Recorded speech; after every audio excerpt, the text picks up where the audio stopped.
Sensitivity is intelligence. With grace and skill, you have abundance. Welcome to the Psychic Hour. Host Kelly Brickle is a psychic medium, numerologist, healer, and teacher. Her passions are learning about the soul and energy. Whether through spirit, emotion, or vibrational numbers, there is always a pathway of information waiting to help. Now, here is your host of the Psychic Hour, Kelly Brickle.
Oh gosh.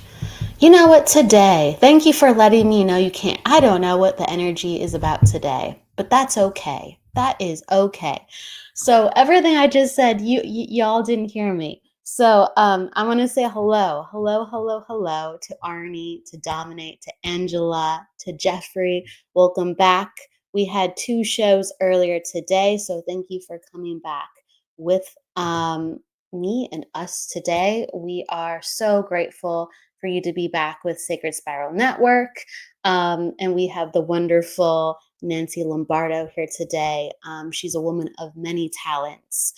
She's the president of the Church of the Living Spirit in Lilydale. She's a retired detective, and that is in quotations retired. So she's still very active and passionate with, I'm sure, every way she can help. She's a yoga instructor. She's full of zest, zip, and activity in the field of wellness and health. She really is. So thank you for everybody for helping me out with understanding I keep meeting myself. So thank you, thank you. Thank you, Jennifer. Hello, Colin. Great to see you. Hello. Hello, Mandy. Again, thank you for your help, everybody. Hello, Angela. Hello, Jennifer McCormick. Thank you for coming on back.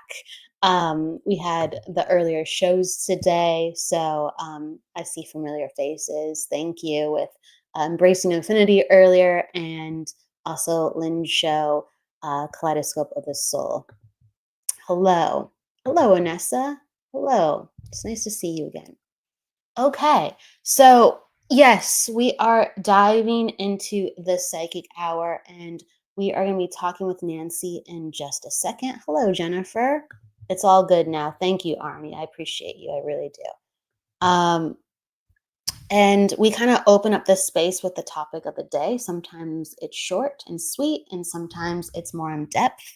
And so within the spirit of sweetness, I was really guided to wear the color purple. It looks a little red on me right now, but wear the color purple, even pick the color purple, and like the lighter shades of purple, the violets, the softness of life.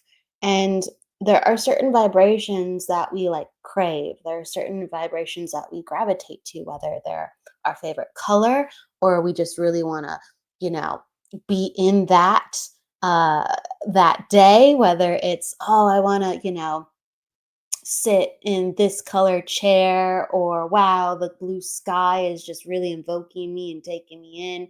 Whatever it is, Color is healing. Color is luminous. It is full of energy and information.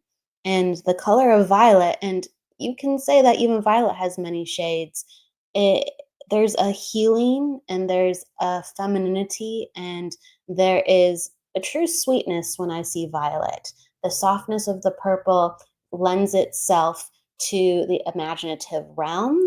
It lifts the physical, the weight which is on the physical up and out, and reminds us that we are so much more than it. And it helps us transcend. And so, whether it's a certain color that has caught your eye today, or if you'd like to join us in the color of this violet purple, this luscious purple in the background, please, in meditation or when you're going to sleep or when you just have a moment with yourself, close your eyes and fill yourself up with purple or any place you are in pain. If it is your hand or your knee, or your ankle or your neck or your back, any place, fill it up with purple, shine light with that of purple and violet, actually, especially, and see if the feeling becomes lighter. And the pain even subsides or changes. Um, Within the illumination of the energy that we walk in and we carry, we really can change our state. So, whether it's the physical, it will soften it, or the mental to enliven and open it, just see how it feels. I invite you to try out some violet today. Short and sweet, but meaningful, please. Please know. Okay, so hello, Jennifer. I love all the Jennifers. Hello, hello. Thank you for being here. Just Jennifer Andrews, Jennifer McCormick, Jennifer Rose. Got to acknowledge all the Jennifers. Hello, thank you. Hello, Mir. Thank you, thank you. And Cindy, happy Friday to you too. And Ava, welcome. And Crick, hello, Crick. I haven't seen you in a while. Hello. So without further ado, yeah, purple is a great color. I agree with you. I'm going to bring in Nancy. Hello. Hello. Can you hear me okay? Yes, yes, thankfully. Yes, the gift of sound, please. I wasn't sure when you were talking in the beginning. I thought, am I supposed to be hearing her or not? And then someone was like, we can't hear you. So I thought, okay. I got that right. I should have known. I don't know why I didn't catch it, but here we are. And thank you for your easygoingness. Divine timing. Divine timing, exactly. How is your divine timing going this week? You forgot to make mention that purple is the crown chakra. Yes, it is. Self-knowledge. So It is. Purple is so many beautiful things, and it's, you know, we access, right, the jewels of the lotus with purple, the divine knowledge. Would you like to talk about the crown chakra? Are you inspired to with how it resonates no, with it you? just made me think when you're talking. I love the color. Also, there's some kind of soothing to it. Even though it's such a powerful, the crown chakra is such a powerful chakra as far as, like you said, the wideness, the vastness of the knowledge and our knowledge, and I love it. But that was a great color. Just makes you feel good looking at it. It does. It does. I used to actually be very like I would gravitate towards white and working with white a lot, just because it's like lightning. I like working with like lightning. Just it's pretty, you know. Um, it just feels good. And then I started kind of bringing more purple in. I would naturally, sure, but I just started using it, and it had just a whole different type of feel and clearing to it. Even though white is just as beautiful in its own right. I don't know. I sometimes like to give purple an extra, just what's up? Thank you. I love that. That's funny. I'm a little bit quirky, so bear with me. I appreciate it. So, Nancy, I want everyone to get to know you. So, everyone's saying hi, and we're going to formally introduce Nancy, whether you know of Nancy or this is the first time you are learning about her. Without further ado, Nancy Lombardo is a Lilydale resident and also the president of the Church of the Living Spirit. Nancy served in the U.S. Army as a military police officer and then segued into civilian law enforcement, where she served on the Lawton, Oklahoma Police Department. Nancy is a retired detective after 32 years in career in law enforcement. As a detective, Nancy specialized in the monitoring of registered sex offenders, narcotics, human trafficking, and internet crimes against children, and was also an advanced hostage negotiator. Prior to her retirement, Nancy was awarded the Silver Patrick Henry Award from the Military Order of the World Wars, the highest honor that can be given to a non-member civilian in recognition of her law enforcement work in the community. She now presents and lectures on these areas of expertise at various venues across the U.S. Nancy also volunteers as a listener for the nonprofit crisis line, COP Line. Nancy is an ordained minister at the Church of the Living Spirit and is a member of Lilydale Assembly. And in past, the president of the Association of the Oklahoma Narcotic Enforcers and member currently of the Fraternal Order of Police and the American Legion. Nancy is a certified yoga instructor, wellness coach, crystal bowl sound intuitive, marathon runner, poet, and photographer. For more information, you can check out her Facebook at Wellness with Nancy Lombardo, where her motto is protecting and serving your well-being. Welcome, Nancy. I didn't know you were going to read all that. It's almost embarrassing. Thank you. Oh my goodness. No, that's you. We're here to celebrate you. And that's why you're on the show, so people can, just hear what a full life is and that of service in the heart. So thank you for doing all that. Thank you for being you. Thank you. Yeah, you're right. I mean, I feel like I've done a career of service, and then it was such a natural segue. When I retired, I was just lost. I'm so used to having that service to people, and I don't know how all this Lilydale thing came about because it was quite by accident, but in the same token, it was all purposeful, and it's very rewarding also to have a career of service in this kind of environment, which is totally different than my police work. They're just so opposites. It's very different. If I may ask, how did you get into law enforcement?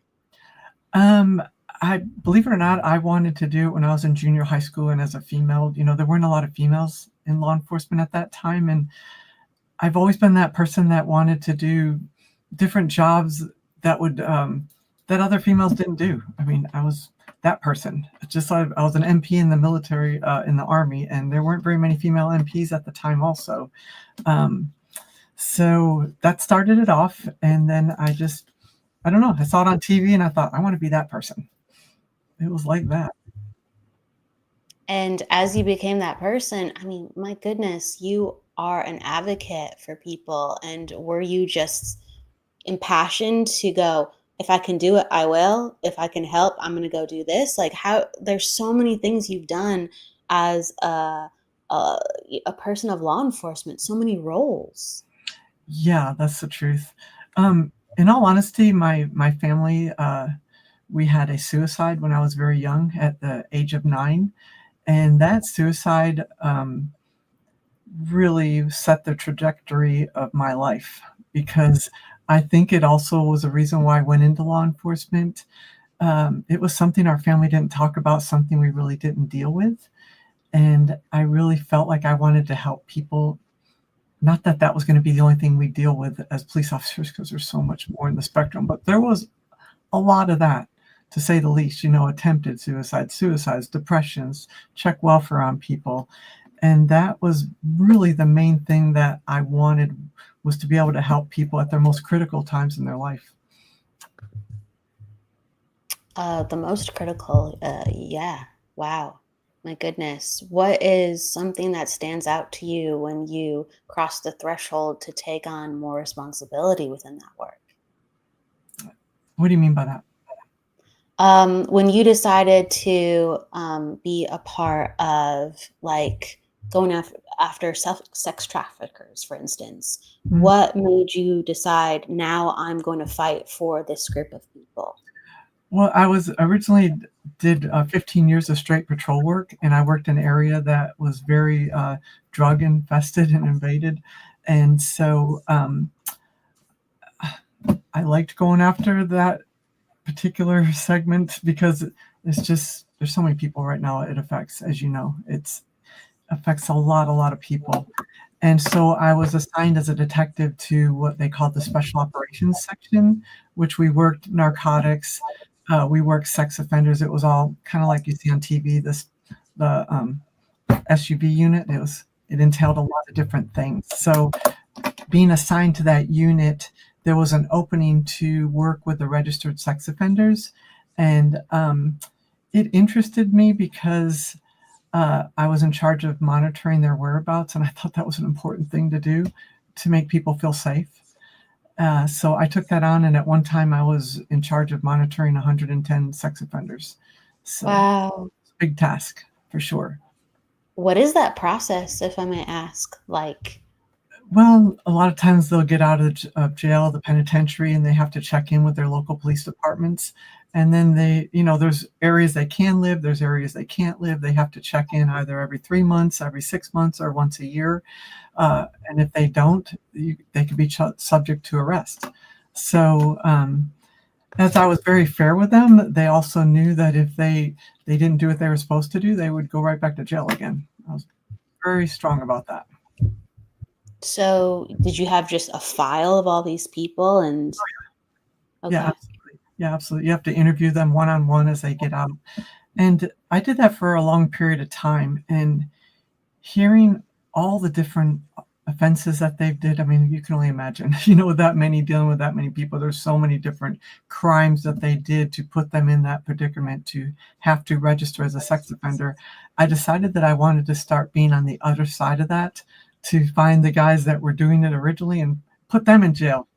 Um, because it's just this relentless cycle. It's a very bad, relentless cycle. And I wanted to get on the other side of that cycle. And that's why I started the Internet Crimes Against Children and working with the human trafficking. That's a feat. It's amazing. And you said that even though you're retired, you're still active. Yes. Yeah. I still teach a lot of different classes or workshops on my areas of expertise. Next month, I'm actually going to be in New Orleans presenting for the Concerns of Police Survivors Conference on suicide. So I have a whole workshop I present on that, going from my childhood all the way segueing into police work and actually into the work I do now. The healing process of that all, because it is healing. You have to heal from that, and it's something that follows you throughout your life. And so then when did the healing come in and when did you start going into spiritualism and spiritual development? Because right, those are I can understand how the worlds go together, but they are two different worlds. Oh my Oh, goodness. they were two different worlds. And when I retired, I was in Oklahoma many, many years, and I came back here to New York because this is where my family was at.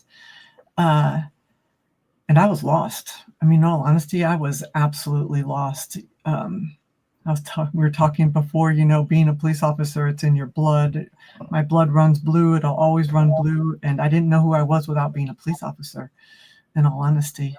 And I had known about Lilydale because it was 20 minutes from my house when I grew up, but we never came to Lilydale because I was raised Catholic. So we didn't come to Lilydale.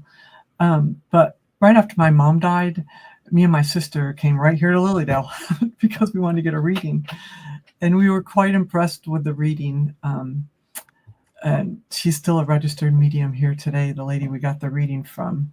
So every time I would come back home from Oklahoma, I'd always come through to Lilydale. I'd always drive through. I was very intrigued by it. And when I moved back here, I wasn't here in Lilydale. I had a house on the lake. But I've started taking mediumship classes because I was very interested in how people become mediums. So I started coming here to take mediumship classes with Reverend Judith Rochester, wonderful medium, they call her the medium, um, beautiful mentor. And, learning that we all have the gift if you choose to find it and discover it and go into that right side of your brain. You can only imagine my job as a police officer. I was left-brained a lot. So I was also very creative, though. I've always been creative. I've loved to write. So I had that right. It was just a matter of developing that. And I remember driving out of here one day thinking, I'm moving to Lilydale. And it was just like that. It was never anything planned. Anybody that ends up here, I don't think I'm going to move to Lilydale. That's not really how it works. And to move to Lilydale, you have to be very active in the community. So what then was that next step where you're like, I'm not just going to maybe move to Lilydale on that whim, but you're like, I want to, you know, get into mediumship and, be a part of this community and help people spiritually and with, healing and sense of self and peace. Right. I remember Judith, it was like the first or second time I'd come to her class, and I was walking out the door and she was looking at me like, welcome home. Like she saw in me that what I hadn't seen in myself yet. And I probably had mediumistic abilities since I was a child without realizing it after the suicide, because I always felt the presence in our house. I always felt it. It scared me. I didn't know what is this? I didn't want to feel it. I didn't, because it scared me. And honestly, my years as police officer and some of the scenes we went on, I'm very empathic and I could feel things deeply. But, when you're working and, you can't allow yourself to have those feelings, you got to shut them down really quick because you're working, right? So I think that side of me was always there. It was just a matter of developing it. And when I came here, you have to be a spiritualist to live in Lilydale. And I was lost, and I joined the Church of Living Spirit because I was actually looking for a community. I was looking for friends. I was looking for like-minded people. And I have to admit that probably my entire time and career as a police officer, I would probably turn agnostic, because seeing so much horrific stuff you see all the time, I just didn't really believe in anything. I didn't think there could be a God that could let such horrific things happen. I didn't understand. It was just hard. It was really, really hard. So coming here and learning about spiritualism and them allowing me to be able to believe in the God of my own understanding, was a huge stepping stone for me. That I could see things the way I want to see them. I could believe things the way I want to believe them. And that really set my path to be able to be here and become a true spiritualist in every way, shape, and form, and to start getting involved in the community. If I may ask, since you said your views were close to agnostic, what then happened within you to lead you to a sense of a God of your own understanding? I think I always had that because I told you I was raised in such a strict environment of Catholics. So, the religious part of me was there at some point. It's just, it wasn't going to be that religion. I'll just say that. When I came I had no idea what spiritualism was. I had no idea what Lilydale was. I really didn't have any idea what any of this was. So walking into the building of the Assembly Hall here, the first thing I remember seeing is they have a stained glass of an Alpha and an Omega. Well, my dad used to be a welder, and he would weld those signs. Wow. So I saw that as a clear sign, first sign. The second sign, the very first time I was at church, our organist, Margaret Ferris, was playing Blowing in the Wind during the offertory. And that is one of my most all-time favorite songs. And I thought, this is crazy, And then they read a set of principles, because spiritualists, we do not have a dogma. So they read the principles, and every single principle they went down and read, I thought, I could wrap my mind around this. I mean, I was really living the life of a spiritualist my entire life, my entire career, without even realizing that it had a name to it. So it felt natural. And very natural. Yes, very natural. A progression of, okay, I can do this. This feels right. I want to sink my teeth and my mind and my heart into this a little bit more.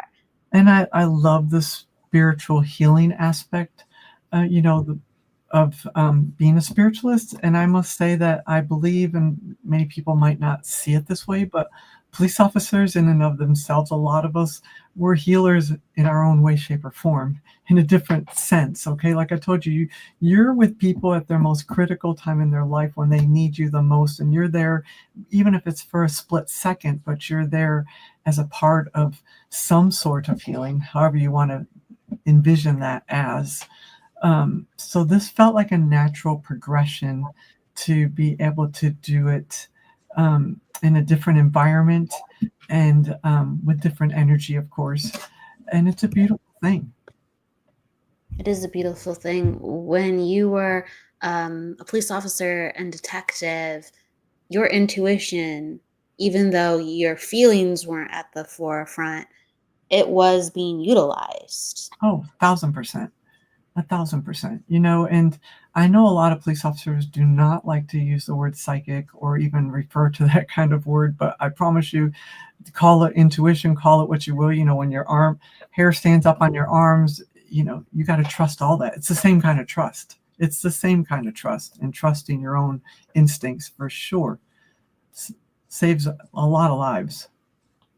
What were some of the signs that you were getting when you were trusting your instincts and intuition? You know, just different things. Like I worked 15 straight years a midnight shift. So Whoa, yeah, whoa. yeah, but I'm a night owl, so that was a good thing. So we had a lot of like chases. We had a lot of, you know, fights. We had a lot of running on the ground, and it was a lot of scary times working in the dark for sure that you can't normally see during the day. And so those kind of scenarios, to be able to just trust, if you go around the corner, what's going to be around the corner, what's not going to be around the corner, whether you go around the corner, um, things like that. You got to remember, most people, when you even see it on TV, most people are running away from stuff. Cops and police are running right into it, uh, because it's natural, it's instinctive to do that, to run in and help, and it's not innately in a lot of people to be able to do that. Yeah, you have to be okay with a certain level of adrenaline, I would imagine. Yeah, no, There's it's true. that, Mhm. and be okay with a certain level of just you can't plan. You can't plan in that. You can't plan in most jobs, sure, but this is on another level. Right. And you're showing up going, I don't know what's going to happen today, but I'm putting myself in front of the situation. Well, I was telling someone that the other day, you know, when you get up for in 28 and a half years and you wear a gun as part of, as part of your dress, you know, it puts you in a whole different mental mind. And there were many times, many times I would put that gun on and think, is today my day? Am I coming home tonight? You would have to be willing to accept the fact that you're going to live or you're going to die. So to talk about that for me almost feels natural. Then a lot of people aren't so comfortable in talking about that. But you know, you have to be okay that if my life ended today, I led a good life, and it's okay. How did you live your life like that with that sense of peace and acceptance? It sounds weird to say, but it became my normal. Yeah. It was just Um, so you since live it your was your normal, how did you live life outside of work then? If I may ask, with that sense oh, of you know, knowing. marathon runner, you know, that adrenaline seeking person. I was, I didn't have especially as a detective, because a lot of times we were on call. So we worked a lot of hours as detectives. We had very big caseloads. But when I wasn't working, yeah, I was out running. That was my biggest thing, was I was a huge runner, and it was a big release for me, for sure, to be able to do that. Uh, Stress reliever for sure. And down the road is when I actually started yoga. Someone had suggested, 'cause I remember my caseload on my desk was just huge. And sometimes I'd go to work and I literally felt like I couldn't breathe because I had so much to do. And I thought, so someone's like, well, why don't you do yoga? And I was like, oh gosh, yoga, I can't do yoga. Just like ex-nate it. And I went and tried it one time and I thought, it was cool. I loved my instructor, and I think that's key, to be able to find a person that you resonate with and that teaches the yoga that you want to do is key, because I loved her. We connected. She was a great instructor. So much to the fact that I continued yoga. And when I actually moved here to New York, I actually couldn't find the kind of instructor that I wanted to learn from. And that's why I went and got certified to be able to teach yoga the way I learned it and the way I wanted to teach it. That feels right. Yeah, you're honoring the quality of what you experienced. And what is your favorite way then to teach healing now, if I may ask? Um, yeah, I would say it's not, there's a donkey yoga, just whatever they Because do. this, I think it changes, right? So some years people are like, I'm really into yoga right now, or I'm really into the sound healing part of my journey, or I'm really into, again, what's the most pertinent right now with everything that you It's, do. yoga's really big right now, and I have to think that I've been teaching it at a gym here locally for 4 years now, and I have a solid group that stays with me for sure. I definitely incorporate the meditation for sure, the breathing, the movements. I incorporate it all because it's so important, the mind, the body, the spirit, to keep those aspects, to honor those aspects. I remember when I first started my little group, they couldn't hardly sit still for like 2 minutes for meditating. They're just like, couldn't sit still, didn't know how to. And now, they're 5, 6, 7 minutes. They're out. Sometimes I bring a bowl to class with me and I'll play the bowl for them. I've really opened up. I feel like I've opened them like a lotus, their awareness and their insight, and they've truly gotten to appreciate yoga at its core. I could use a good stretch of the body. It is invaluable. Oh my goodness. It is invaluable. You're right about that. I mean, my intuition is 10 times better when my body is centered and grounded. And I'm sure you notice that as well. It's a whole nother world of how you can use your brain. Mm-hmm. Very much so. I mean, very, like you said, when you're balanced, and I preach that all the time, being balanced and balancing your life. Even the simple breathing, the box breathing, take some moments in your day if you're just feeling out of sorts, or to take some moments for yourself, even if you just sit still.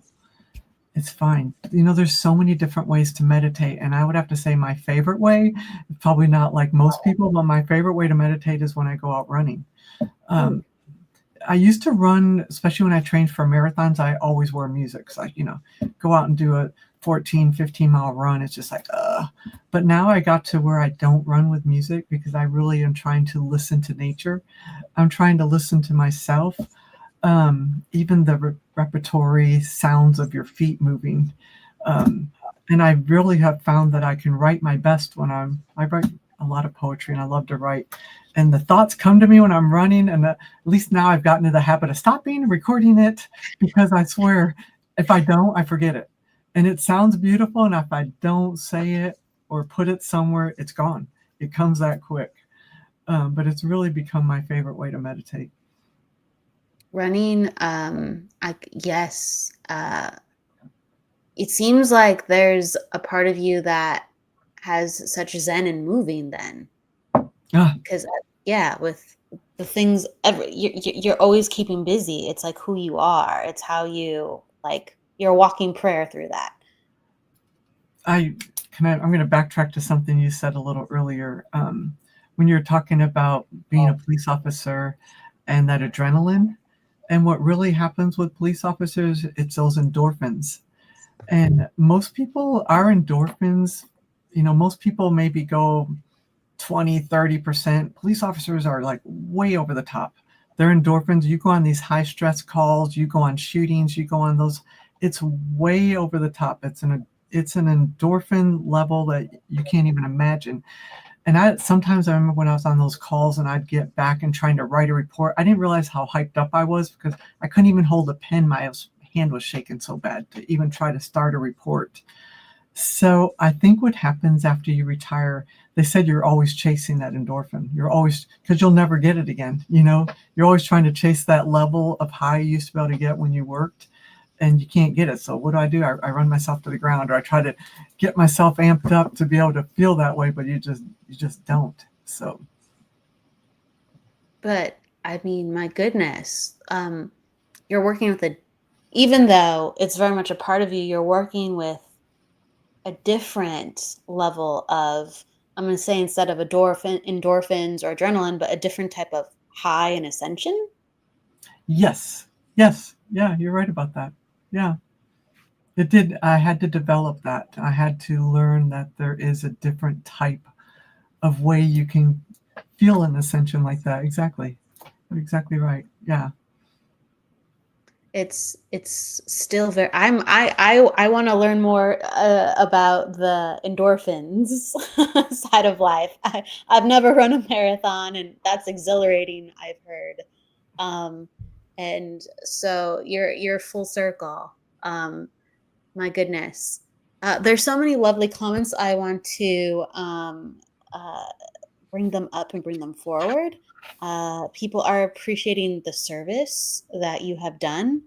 Um, Jennifer is saying it takes a special person to work the job that Nancy has. God bless you, Nancy. Thank you. For real. Cindy, your desire to help overcame the fear. Amazing. Many people don't appreciate that aspect of our public servants.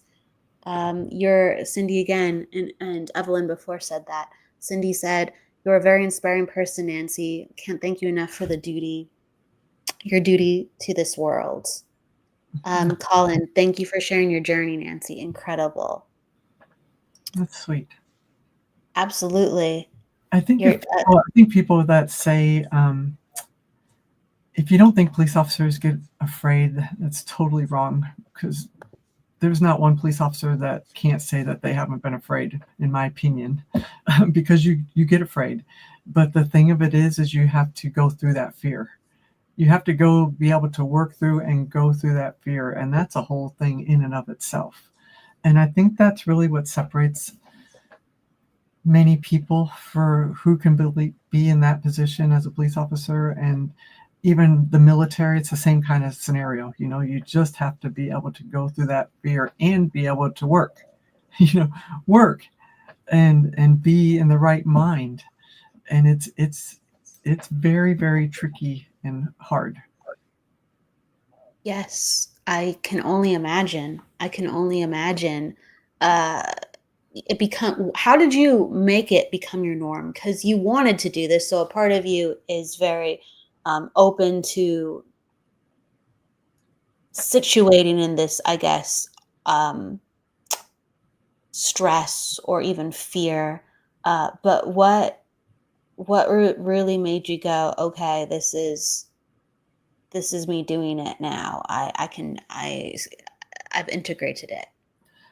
And I didn't even realize I had integrated it that much, in all honesty, that it became such a normal part of my life until I retired. And like I told you, I was so lost. I was just so lost not doing it. What I loved about police work, number one, was I'm not a person that could sit in an office. I didn't like to do that. I like to be outside. I'm also not a person that likes it. I mean, I like routine, but as far as working, I loved going to work and never knowing what was going to happen. What are you going to get into? Everything could change in 1 second. So I loved that aspect of it also.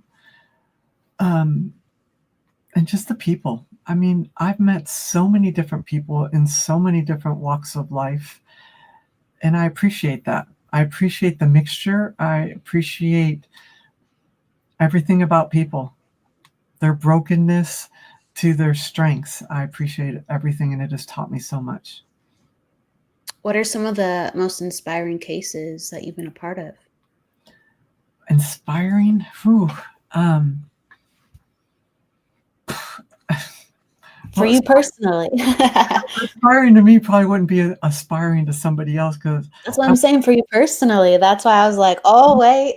I have to be a little careful on how I say it because I worked some pretty big cases, especially with some people that are now in jail for sex offenses. So it gave me great pride for my victims to be able to put these people in jail with convictions to protect the victims. Because when you're walking around afraid as a victim and you know your perpetrator's still out there, it's a horrible life for you. It's just a horrible life for you. And sometimes these cases can drag on 2 years, every bit of 2 years. And until that person is actually, putting those handcuffs on and they're going to prison, you can finally breathe and give you a tad bit of relief. So that has always been a good thing for me to see the victims through and give them some kind of closure. Yes. Can only imagine again. You've worked with helping a lot of children too. Well, when you work internet crimes, okay, internet crimes, child pornography, that kind of stuff. I'm not going to get into a lot of detail, but there's a lot of victims out there that are just faceless, and not a lot. There's thousands of children out there that are still not rescued, that are still in horrific situations.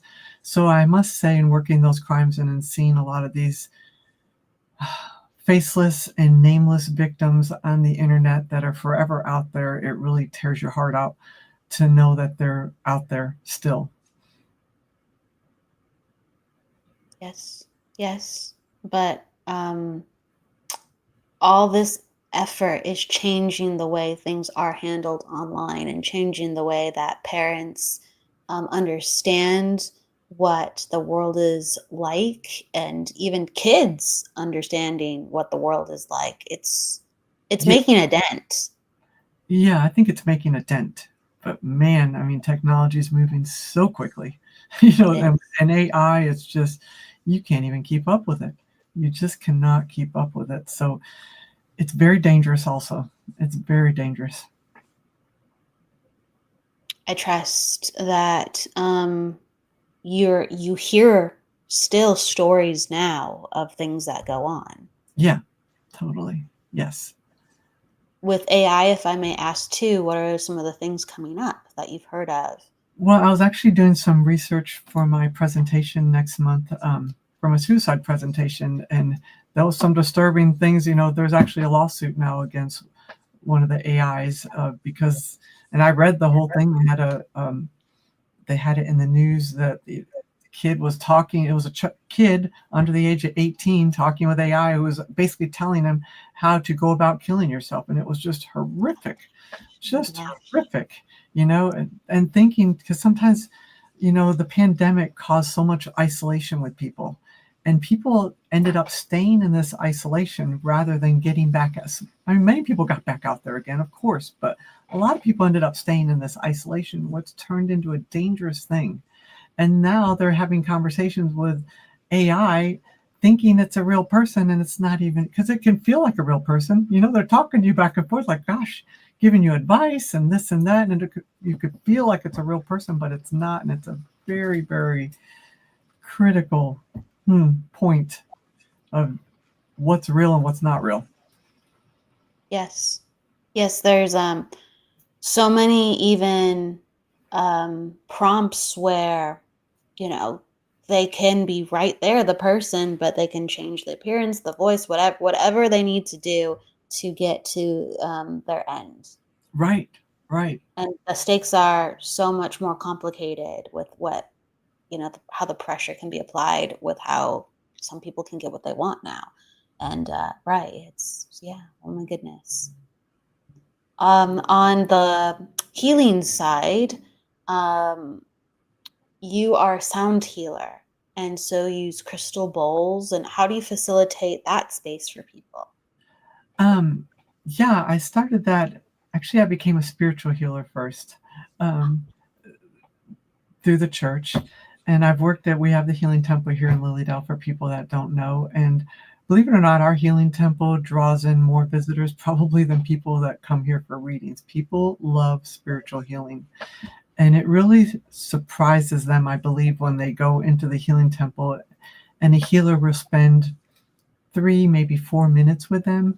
And sometimes people that haven't had that experience, I see them walking out of that Healing Temple just like, "Whoa, what hit me or what just happened?" And they don't understand it, but they know they like it. They know they like it. It did something to them. It moved them in some way. A lot of times people compare spiritual healing with Reiki, similar but different for sure. So like I told you, it felt like a natural segue for me to go into the healing from a police officer. And then the crystal bowls, I was just still, in all honesty, I think I ended up here in Lilydale to heal myself from my years of working as a police officer. And I had built up such a strong wall. I mean, I still have such a strong wall that a lot of times I don't feel things. I don't let myself. I don't know. I don't even know where all, you ask me questions and I'm like, I don't know where that's at. It's tucked away somewhere. It's just tucked away somewhere. So I got the bowls, I believe, initially as a way to start further healing myself. I'd done research on them. I was very musically inclined since I was a child. I learned how to play guitar, self-taught at 5 years old. So I'm very musically inclined. I love to sing. So the bowls felt like a natural progression for me.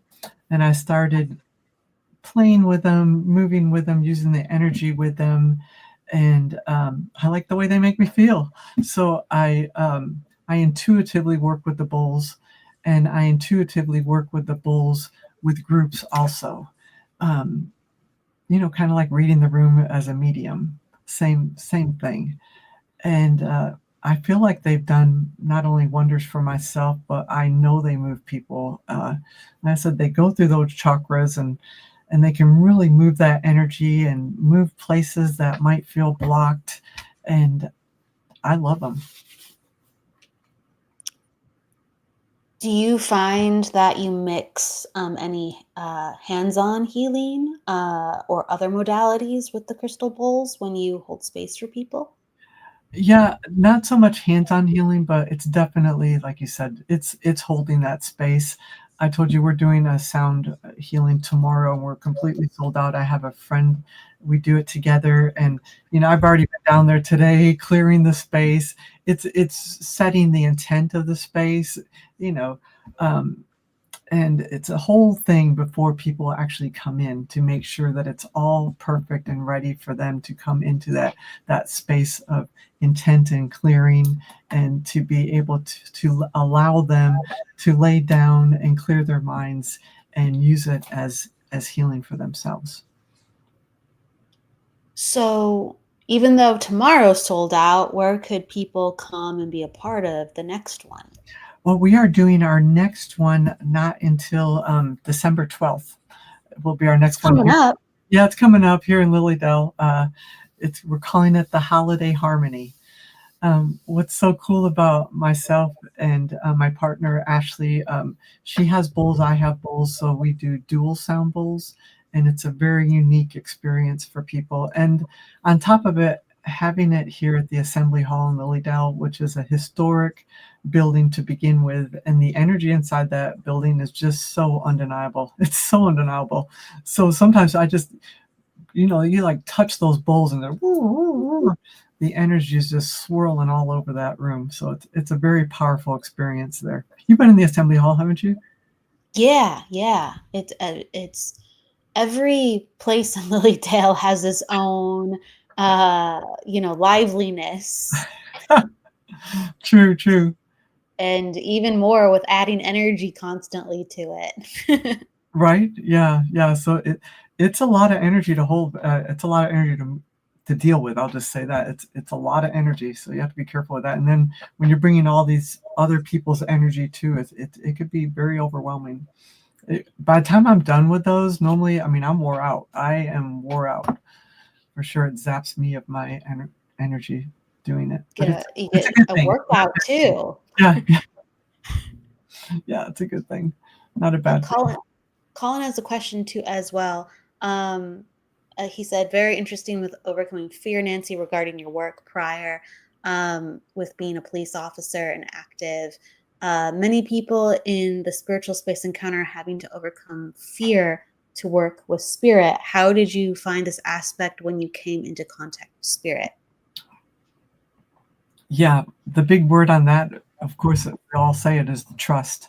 I've never felt a fear with spirit. I did as a child. Remember, I talked to you. I did as a child, but in growing and during my police work and in seeing, being with people as they died, it was a privilege to me to be with them in those last moments. And so I didn't ever see spirits as anything to be fearful of. I think, and even in my house here, a lot of houses in Lilydale, they're like, oh, they got people. My house has always had such great, beautiful energy here. It's just never been an issue for me to be in fear of spirit. Now, have I not trusted my intuition and trusted what I'm hearing or trusting what I'm feeling? Yeah, I do that, but that's on me. That's on me because I'm not trusting myself and what I'm feeling. When you know what you're feeling is real. That's something we deal with, isn't it, Kelly? Yeah. What the subtlety of how that can come to us, or the new ways that can come to us. It's always not foremost testing us, but it's always pushing us to grow with what we really believe we are and can be, and it's mind-boggling. Right. Right. I agree. You're such a beautiful old soul. Thank you. I appreciate you. um, I, I love talking about things like this, and I love, talking about the walking embodiment of how we are choosing to live our lives.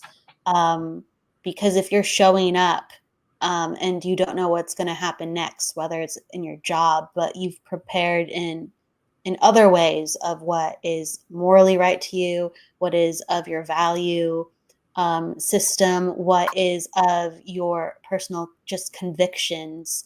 um, you are truly living life, and you are, if whether you have the definition of or not, depending on who's listening, you're enacting spiritual principles, you could even say, when you're not concerned with that, you're living it. Well, one of the principles, of course, when I first walked into the church, love thy neighbor as thyself. It's a beautiful principle, and it's one I've carried with me throughout my life. I really feel that. Um, and I took it definitely as a police officer. I always wanted to treat anybody, no matter you're a prostitute on the street or a city council person. It didn't matter. I always wanted to treat you the way I would want to be treated. And I've carried that principle throughout my career, throughout here. It's one of the most important ones, I think, especially with everything going on in today's world, to just treat everybody and to treat them with love. With all the different people that you've met, what has stuck with you? With, I want to say, particularly with what they've taught you. But yeah, it's so interesting. I've had a couple women actually reach out to me on Facebook and have messaged me of people I've worked with in the drug world back in Oklahoma, of a difference I've made in their life. And like I said, I think it just goes back to that word of love, because I really think it is the interconnection of everything and everyone, no matter how lost you are, no matter how worldly you are. If you can find that place and space of love in the person, no matter how lost they are, you will truly have that connection with people. Beautifully said, beautifully said. our time on the psychic hour goes so fast. It really does. Please, everybody, you can connect with Nancy on her website, wellnesswithnancylombardo.com. And also, it's coming up in December, so might as well promote it. Your sound bowl healing class in Lilydale. And again, what date and time is that if anyone is curious in the area? Come to Lilydale, December 12th at 7 p.m. We're open year round. I don't know what's going on year round at Lilydale. I don't. So I'm just like, ooh, there's the class. Like, spread the word. Please. And my Facebook page is Wellness with Nancy Lombardo also. So reach out, say hi. And we have links in the comments so you can find Nancy through Facebook. And are there any other social media platforms where people can find you additionally too? Instagram, it's nancy.k.lombardo. Instagram, nancy.k.lombardo. Yeah. One of these days I'm going to get my TikTok going. I got the Psychic Cop. I just haven't pursued Psychic Cop. That's great. I mean, you can do all the platforms as Psychic Cop. That'd be fantastic. That's fun. I haven't done TikTok. I haven't. One of these days. So I'm right with you on that. I always give guests the last word. So whether it's off the cuff, a favorite saying, something you wish to share from the heart, what comes to mind before we leave? Well, I would just like to share about you because you have such a beautiful energy. And I used to love that you love so much. You knew so much about numbers. I was so impressed with you. And I appreciate you having this forum and informing people because it's important. So thank you for what you do.